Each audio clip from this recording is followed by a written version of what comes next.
অনেকদিন যাবৎ উনি বিশেষ সময় দুর্বলতা এটি কাটাইতেছেন। ওয়াইফের সাথে উনার প্রায় বিচ্ছিন্ন অবস্থা, আলাদা থাকেন, আলাদা এবং কখনোই একসাথে থাকতে পারেন না, গোলমাল বাঁধে।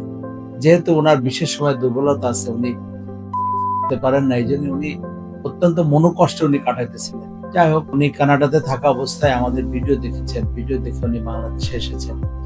এসে উনি একটা দামি একটা উনার পমিডন একটা ইমপ্লান্ট এটা উনাকে করা হলো এবং খুব নাইসলি ফিট হয়েছে এবং আশা করি যে উনার মনোবাঞ্ছা পূর্ণ হবে।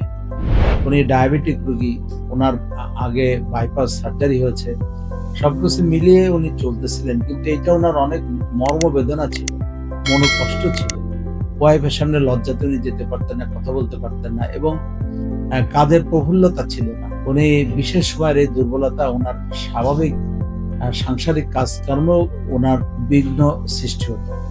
এই জন্য উনি ওখান থেকে এসেছেন, এসে একটা অপারেশন করা হলো। এখন নাইসলি উনার এটা ফিট হলো। আশা করি যে আমার ভাইয়ের এই যে মনোকষ্ট এবং মর্মবেদনা এটা থেকে উনি মুক্তি পাবেন এবং ওনার মনোবাঞ্ছা পূর্ণ হবে। আমার রোগীর জন্য আপনারা সবাই দোয়া করবেন যেন আল্লাহ তাআলা ওনার এই কষ্ট দূর করে দেয় এবং উনি ওনার ওয়াইফের সাথে শান্তিতে উনি কাটাইতে পারেন। সবাই ভালো থাকুন, সুস্থ থাকুন। আসসালামু আলাইকুম।